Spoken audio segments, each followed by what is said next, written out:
Quando o espanhol começou a ser cobrado no Brasil, começou a ser estudado no Brasil, quer dizer, começou a ter mais ênfase para o espanhol aqui no nosso país. Houve uma iniciativa parlamentar que convertiu ao espanhol em língua de obrigatória de ensinança. Então, houve o que é? O ubo vem do verbo haber, tá? Que eu já falei, você já sabe, o ubo é o verbo haber, é o verbo auxiliar em espanhol, assim como o nosso ter em português. Então, houve uma iniciativa parlamentar, agora, ó, vocês prestem atenção, que é parlamentária, não é parlamentar, igual é nosso português. Então, houve uma iniciativa parlamentar que convertiu ao espanhol. O verbo converter, nesse caso, ele pede a preposição converteu o espanhol, converteu ao espanhol em língua de obrigatória ensinança, quer dizer, com uma iniciativa do parlamento, obrigou o espanhol a ser uma língua da grade curricular dos colégios. A todo isso, há que sumar o hecho de que Brasil está muito mais próximo a los países hispano-americanos. A tudo isso, tem que se somar, tem que se acrescentar o fato de que o Brasil está muito mais próximo dos países hispano-americanos. Las relações, aí não é as relações, é las, gente. Las relações comerciais e culturais com os países de América se han incrementado e nesse grande mercado hablar espanhol se tornou algo fundamental. Então, as relações comerciais e culturais com os países da América, tá? Países da América Latina e da América do Sul, porque às vezes as pessoas acham, há pouco tempo atrás, é até interessante falar sobre América Latina e América do Sul. Há pouco tempo atrás, eu descobri que América Latina, o que é América Latina? América Latina são os países que falam o quê? Línguas derivadas do latim, tá? Aí um amigo meu me perguntou, mas então quem mora no México, então, também, eu sempre tinha estudado, na época de colégio, que o México fazia parte da América do Norte. Bom, o México, ele é vizinho dos Estados Unidos e do Canadá, mas no México se fala espanhol. Então, consequentemente, o México também poderia ser considerado o quê? América Latina. Tá? É bom vocês entenderem essa diferença, porque América do Sul, América Latina, o próprio nome já diz, são países que falam línguas derivadas do latim. E o espanhol é uma língua derivada do latim. Logo, quem mora no México também pode ser considerado América Latina. Voltando aqui para a nossa aula, né? As relações comerciais e culturais com os países da América, elas foram aumentando, se han incrementado.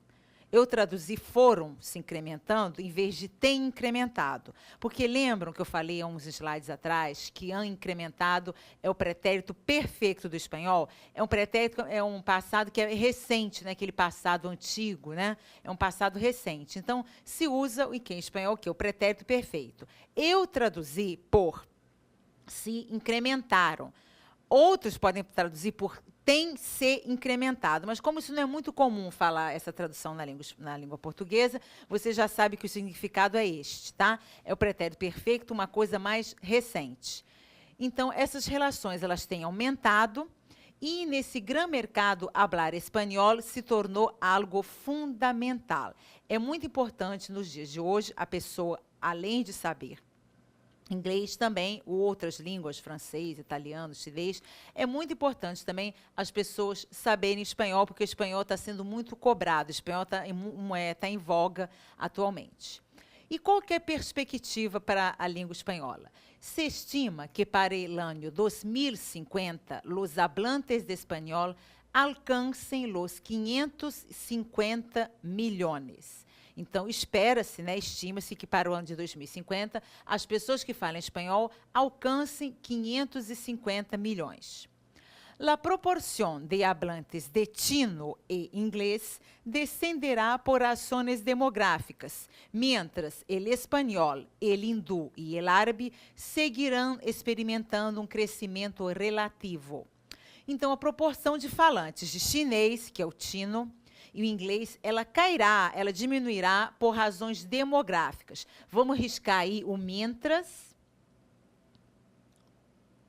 O mientras, vamos marcar o mientras. O mientras significa enquanto. cai muito em prova também em textos. Mientras significa enquanto. Então, anotem aí.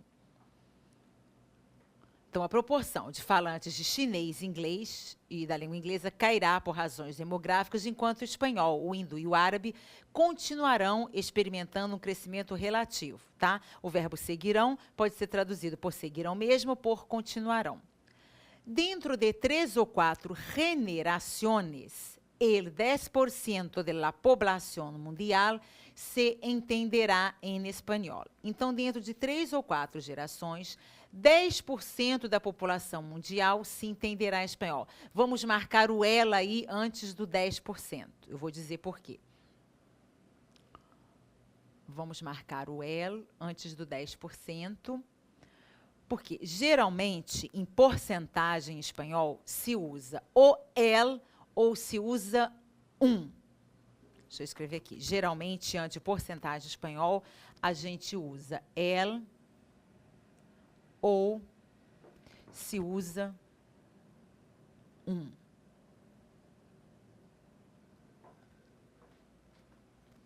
Ou um ou outro, tá? Se estima que o primeiro país hablante deste idioma será Estados Unidos. Em 2050, 132 milhões de pessoas lo hablarão. Esse lo, o que é o lo? O lo, ele é um pronome neutro, e o lo também ele é usado para se referir a uma oração, a algo que foi dito anteriormente. Lo hablarão, aqui no caso, é o que é? O lo está relacionado com quem? Com o idioma. El triple de los 46,7 milhões atuais. O triplo dos 46,7 milhões atuais. Todos estes dados demonstram que, em la actualidad, el estudio del español puede suponer unas enormes ventajas para todos aquellos que quieran desarrollarse, tanto personal como profissionalmente, a nível internacional. Então, todos esses dados, eles mostram que, na atualidade, atualmente, o estudo do espanhol, ele pode supor uma quantidade enorme de vantagens para todos aqueles que querem se desenvolver, desarrollar-se, é o verbo desenvolver-se, tanto pessoal como profissionalmente, a nível internacional. Então, a perspectiva, o que é? É que a língua espanhola, ela cresça cada vez mais no nosso mercado, o quê? No nosso mercado cultural, no mercado de estudos, no mercado universitário. E a importância também, como eu falei, que nós, o espanhol, por causa disso, né, por causa toda dessa importância que a língua espanhola tem tomado atualmente, tem adquirido atualmente, é uma língua que tem sido muito cobrada, não só em concursos públicos, mas também em entrevistas de emprego, né? Currículo também as pessoas gostam. Ah, a pessoa tem que ter noções de inglês, ou falar inglês fluentemente, tem que ter noções básicas de espanhol. Então, o espanhol ele está sendo cobrado também não só em questões de provas, de concurso, mas tem sido cobrado agora em mestrado, doutorado, dependendo da área que a pessoa for fazer, cobrado em entrevistas de emprego. Por quê? Porque as pessoas estão tomando agora a noção de que não é mais aquele portunhol, né? Igual eu falei com vocês. Agora não, agora é o espanhol mesmo, estudar a língua a fundo, saber as diferenças, as semelhanças entre a língua portuguesa, a língua espanhola e estudar a própria língua. Estudar a língua também, gente, não é só você estudar gramática. Eu acho que estudar a língua faz parte também de você interpretar, de você conhecer a cultura que aquela língua tem. Né? Então, nós temos toda língua tem a sua cultura, tem a sua história. Por isso que eu estou fazendo o quê? Eu estou intercalando, antes de nós vermos de um modo prático, né, a gramática, nós estamos falando um pouquinho sobre a língua espanhola, que é muito mais fácil chegar aqui e falar, vamos estudar espanhol. Vamos estudar espanhol, começo falando sobre vários assuntos, dando um monte de questões de gramática para vocês, falando muito de gramática, mas aí me perguntam, poxa, mas a Marisa não falou nada sobre a língua, a gente não conhece nada sobre a língua. É uma questão, até uma questão de cultura, até para o próprio conhecimento de vocês, você estudar, você saber o que você está estudando, né? Qual a origem daquela língua, quais são as características daquela língua, por que aquela língua surgiu. Então, Vamos ver mais um pouquinho só sobre a língua espanhola. Nós estamos quase acabando, eu sei, esse começo, né? Esse começo. É que como eu sou apaixonada pela língua, eu sou suspeita de falar, eu adoro falar tudo relacionado a espanhol, eu gosto. Então, eu trouxe primeiro tudo que fala sobre a origem, sobre a cultura da língua, para depois nós entrarmos mesmo na parte gramatical. Então, vamos ver agora só mais um pouquinho, né, como falamos em espanhol, um pouquinho mais sobre a língua espanhola.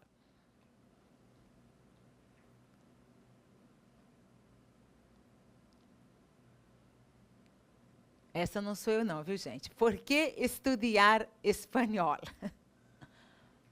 Porque é uma língua muito importante, por supuesto.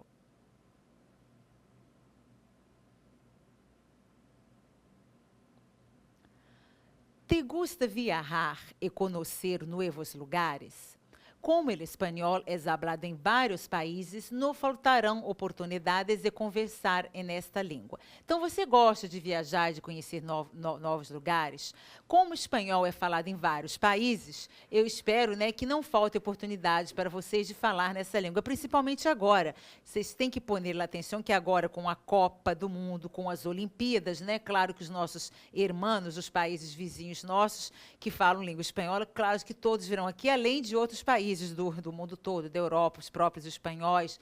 Então, saber ter noções de espanhol agora vai ser muito importante para nós. Vas apresentar o exame de seletividade na universidade e escorriste espanhol como língua estrangeira, né? Às vezes até para você, o que é exame de seletividade? Exame de seletividade pode ser o vestibular, né? Você vai escolher a língua espanhola para poder fazer o vestibular e você escolheu o espanhol como língua estrangeira.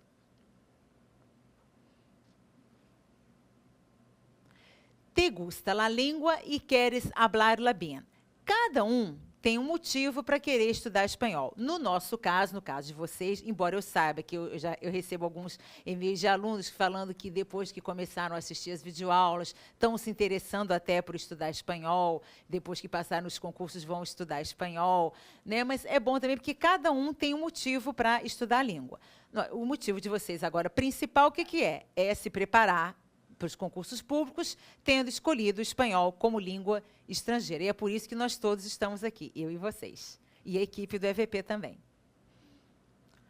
Te identificas com a cultura de los países que hablan espanhol? Te gustam las danças, las canciones ou las películas? Você se identifica com a cultura dos países que falam espanhol? Você gosta das danças, das músicas ou... O que é películas?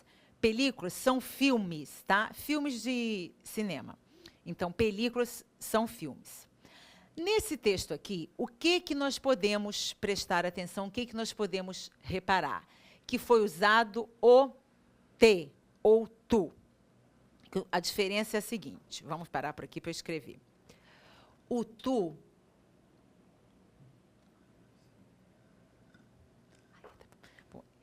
Eu ia escrever, mas eu me lembrei que não dava, gente. Então, anotem aí. O tu, em espanhol, é usado para um tratamento informal, tá? Com pessoas que você não tem com pessoas que você tem muita intimidade. A característica do texto, como eu falei, é te gusta viajar, faz apresentar, te gusta, te identificas. O uso do te, né? O uso do tu, ele é usado um tratamento informal, pessoas que você tem intimidade. Outra forma de tratamento espanhol é o usted, né? Que é o tratamento formal. Então, anotem aí. Característica da língua espanhola. O tu com acento, tá? Não é igual ao português, não. O português não tem acento, o espanhol no tu tem um acento agudo.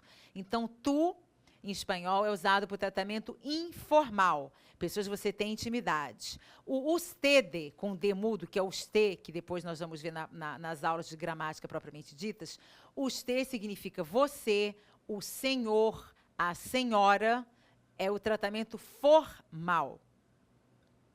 Mas não se preocupe, vocês só anotem, porque depois nós vamos ver isso mais detalhadamente.